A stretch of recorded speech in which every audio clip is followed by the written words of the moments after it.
আসসালামু আলাইকুম প্রিন্সেসরা। আজকে আমি একটা দোয়া কবুলের গল্প বলবো। তো অনেকদিন যাবত আমাদের বাসার জায়গা নিয়ে সমস্যা হইতেছিল। তার আগের কিছু ছোট ছোট গল্প বলি আর কি। তো আমি অনেক ছোটবেলা কারোর কাছ থেকে শুনছিলাম যে দোয়া ইউনুস পড়লে যে কোনো বিপদ আপদ থেকে রক্ষা পাওয়া যায়। তো আমি যখনই বিপদে পড়তাম অনেক ছোটবেলায় ক্লাস 5-6-এ পড়ি, তখন এটা আমি শুনছিলাম যে কোনো বিপদ হইলে এই দোয়া পড়লে বিপদ থেকে মুক্তি পাওয়া যায়।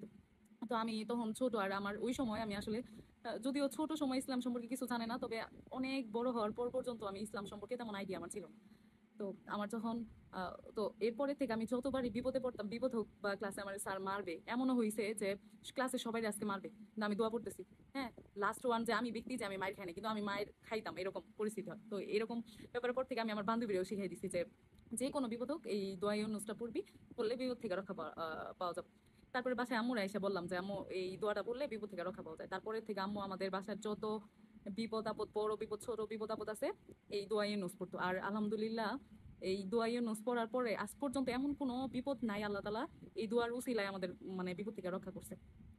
আর তারপরে যখন আমি ইন্টার পড়ি, আমার লাইফের অনেক স্টোরি আছে, এটা পরে বললাম। কিন্তু ইন্টারের পরে কিছুদিন হয়তো বা 1-2 বছর আগে জানতে পারলাম যে ইস্তেগফার করলে, ইস্তেগফারের একটা গল্প শুনলাম যে এই মুস্তাজাবু দাওয়া হওয়া যায়, মানে উনি যা দোয়া করবে তাই কবুল হবে আর কি। আহমদ হাম্বেল ওনার গল্পটা আর কি শুনলাম।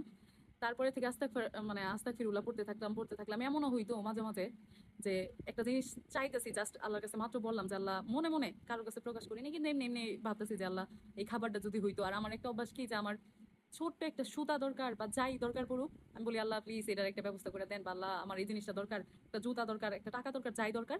এটা গত 3-4 বছর যাবত এরকম। তার আগে কিন্তু আমি আসলে এরকম ছিলাম না, কারণ আমার এই সব বিষয়ে এত নলেজ, ইসলামিক কোনো নলেজই ছিল না, অন্যরকম ছিলাম। ওইটার কাহিনী অন্য একদিন বলবো। তো তারপর থেকে আমার এমন হইতো, যখন থেকে আস্তাগফিরুল্লাহ পড়তাম, মাঝখানে আবার এটার মাইন্ড আর কি শয়তানের প্ররোচনায় পড়ে গেছিলাম, পড়তে মন চাইতো না, বা নানান ইয়াস্ত যে পইরা লাভ কি, দোয়া কবুল হয় না, এরকম শয়তান ওয়াসাওয়াসায় পড়ে গেছিলাম। কিন্তু যেই সময় আমি আস্তাগফিরুল্লাহটা পড়তাম টানা, ওই সময় পর্যন্ত আমি জাস্ট যে কোনো জিনিস মনে মনে ভাবতেছিলাম যে আল্লাহ এটা যদি হইতো, এটা যদি হইতো। আলহামদুলিল্লাহ, আল্লাহ তাআলা কিছু সময় পরে হোক, 2-1 দিন পরে হোক, আমার ব্যবস্থা করে দিতই ওই জিনিসগুলো। তারপরে এরকম এই সেম জিনিসটা আমি আম্মুরেও শিখাইলাম। আল্লাহর রহমত, আম্মু সবসময় বলে যে আমি চাইছি পাই নাই, এমন কোনো জিনিস নাই, আল্লাহ সব দিছে, যা যা দোয়া আজ পর্যন্ত করছে আল্লাহ সব আম্মুরে দিছে। আর আমিও বলি যে এখন পর্যন্ত আমি আল্লাহর কাছে যা চাইছি সব দোয়া কবুল হয়েছে। চাওয়ার আগেই, আল্লাহর কাছে বলার আগে কল্পনা করছি, ভাবছি, ওই সব দোয়া আল্লাহ তাআলা কবুল করে নিছে। কিন্তু এখন একটা দোয়া আছে যেটা হয়তো বা আমি 3-4 বছর যাবত করতেছি, কবুল হয় না, কিন্তু আমার মনে হইতেছে আল্লাহ তাআলা ওইটা করবোই ইনশাল্লাহ, হয়তো বা ভালো সুসময় বা উত্তম উপায়। আর আমি আরেকটা জিনিস খেয়াল করছি যে আমি কোনো দোয়া করলে আগে এরকম করতাম যে হুট হাট করে ভুল, যে জিনিসটা আমার জন্য সঠিক না ওইটাও দোয়া করে বুঝতাম যে আল্লাহ এই জিনিসটা যদি হইতো। পরবর্তীতে আমি আবার খেয়াল করে দেখলাম যে ওই জিনিসটা আসলে আমার জন্য ভালো না, বা মঙ্গলময় না, বা ভালো না এক কথায় আর কি। হ্যাঁ, তো তারপরে থেকে আমি আল্লাহর কাছে এইভাবে দোয়া করি যে আল্লাহ এটার মধ্যে যদি আমার কল্যাণ থাকে, বা এটা যদি আমার জন্য ভালো হয়, তাহলে এই জিনিসটা আপনি আমার জন্য রাখেন, আর না হইলে পরে রাখার দরকার নেই।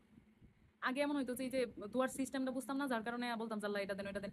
আমার চাওয়ার মধ্যে ভুল ছিল, আল্লাহ তো দিত, আমি চাইতাম দিত, তারপরে বুঝলাম যে না, আমার আসলে এই জিনিসটা চাওয়া তো আল্লাহর কাছে ঠিক হয় না। তখন আবার ওই পাওয়া জিনিসটার জন্য আল্লাহরে বলতাম যে না আল্লাহ, আমি তো আসলে ভুল দোয়া করে ফেলছি, আমার বিপদ হয়ে গেছে, আপনি আমার এই বিপদ থেকে আবার রক্ষা করেন। তো দোয়া আসলে আল্লাহর উপরে, আল্লাহ গায়েবের খবর আল্লাহ জানে, সবকিছুর হিসাব আল্লাহ জানে, ভবিষ্যৎ সব, বর্তমান ভবিষ্যৎ সব আল্লাহ জানে।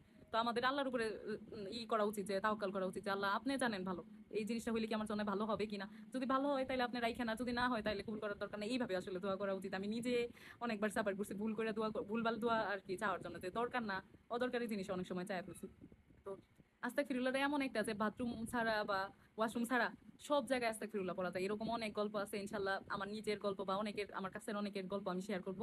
আর অবশ্যই প্রত্যেকটা দোয়ার আগে, সেটা যে কোনো দোয়া হোক, দোয়ার আগে দুরূদ শরীফ প্রথমে এবং লাস্টে অবশ্যই দুরূদ শরীফ পড়া। দুরূদ শরীফ না পড়লে নাকি দোয়া আল্লাহর দুনিয়ার আল্লাহর আরশের মাঝখানে আর কি থাকে, পেন্ডিং থাকে, একটা ব্যাপার যে পেন্ডিং থাকে।